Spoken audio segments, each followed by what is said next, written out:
Can you hear me? Yeah. What's it sound like? Sounds good. Can you see anything? Where's the mic?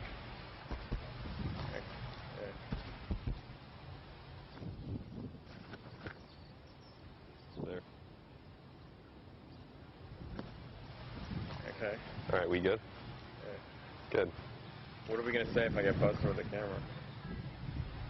We're going to say that you're a foreign exchange student. No. We'll say that we're making a video for my father's birthday and we wanted to surprise him. Nina, where'd I go? Okay, here goes Red. No, she can't do that. Hello. I can go out, don't you? I'd say take a position. Yellow's dead on red is not dead on yellow, so I can Hey, Dad, how you doing? You may not film this. Would you feel uncomfortable? Yes, you may not do it. Just go play golf. Go on. Play golf? Just go play golf. You cannot film this. I'm serious. Yes, this is my son, Jamie. Hello, good to see you. Jamie Johnson, that's my dad. Am I a violation of the dress code? As long as it's white, you're fine. Well, this is so exciting. You know, I don't think I've ever seen people playing croquet in all white before. Well, what do you mean? That is the uniform.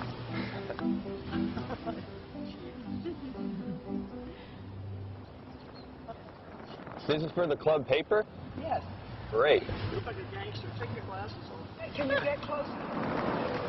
Well, I'm going to do my best.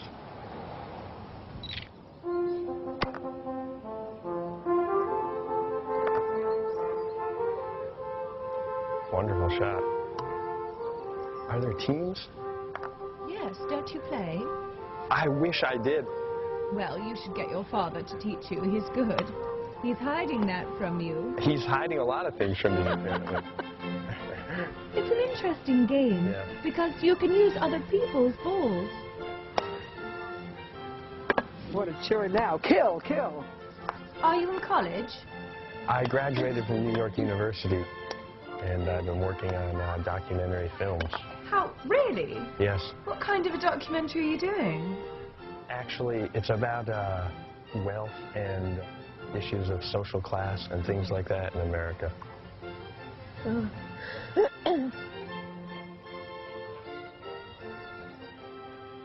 You cannot film this. I'm serious.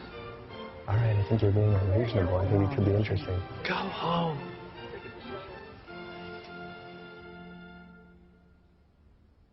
This is really what makes a family great.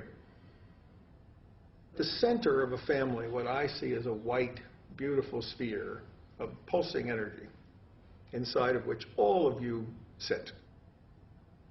And you're all atoms growing energetically, helped by each other. And that I know I'm a lucky guy. puts out energy, doesn't it? My great-grandfather started the Johnson & Johnson pharmaceutical company, and my father inherited a fortune worth $1 billion. Frankly, delight. People of this character are in that first circle. Every year my family meets with an advisor to discuss our finances, The barn, that when you're looking and for he a usually person, says you're the looking same for people thing. to be in that first We circle. keep getting richer. And frankly, if they are in that first circle, In fact, our family's fortune is growing faster than ever. We're part of a small number of American families that own most of the country's wealth. Having so much in the hands of so few can't be good for America. family of all of you grows. It's a problem I've asked my father about before, but he has no patience for it. I can't tell you how, you know, how to solve these problems. Don't reach for that shit. I gotta go. We're not done. I gotta go. We're not done. We're done. Dad, just wait it. I have more questions. I'm not an expert on these issues. What do you want from me? It's obvious that my dad doesn't want to talk to me, and I think I know why. When he was my age, my father made a movie about poverty in Africa. I know his family severely reprimanded him for making his film, And that's probably why he's so reluctant to participate in mine. For them, shining a light on the extreme gap between rich and poor hit too close to home. The wealth gap is hard for rich people to acknowledge anywhere in the world, especially when it's in their own backyard. Today in America, the disparity between the haves and have-nots is worse than it's ever been. Now the top 1% of Americans, like my family and me, own roughly 40% of the country's wealth, and we share an aggregate net worth that is greater than the net worth of the bottom 90% of individuals combined. Even though the last 28 years have brought America the largest economic boom in the history of finance, most of the rewards have gone to those who were already at the top of the ladder, and they still do. Average members of the 1% now earn over $1 million a year, while a majority of Americans earn close to $35,000, which is what the average CEO earns for less than 1 day of work.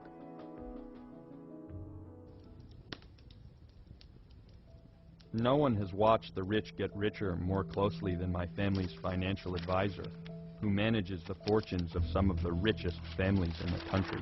Jamie, I'm not against you making the movie. The movie is fine for you to make. It's good for you to have something to do with your life, and it's a good project, but you don't know what the hell you're talking about. You have no idea the scope of and the impact of what you're saying is. And before you know it, it has had unintended consequences which you can't even imagine. And it becomes bigger than you ever thought, and it's taken forever to get to where we are. You don't need to go blowing up the apple cart, you know? It's crazy. I hate to see you doing this to yourself. What about the facts and figures, though? I mean, what about the data? You're making a fool's argument, and it depresses me to see you doing it. And you should just do a little bit more work on it.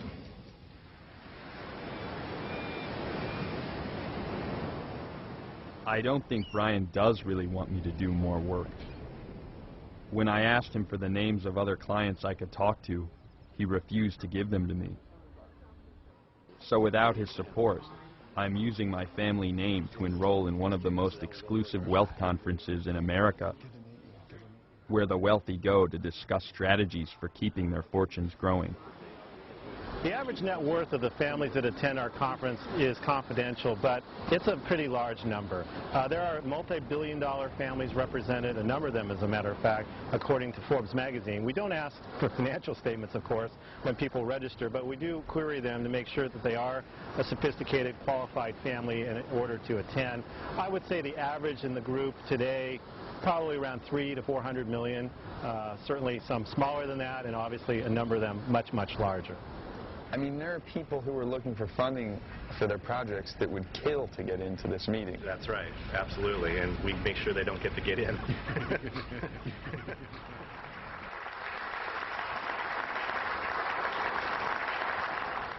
My goal as I get older for the families I serve, the few that I'm still consulting to, is to see if I can help them get to their 5th generations in good shape and go on from there.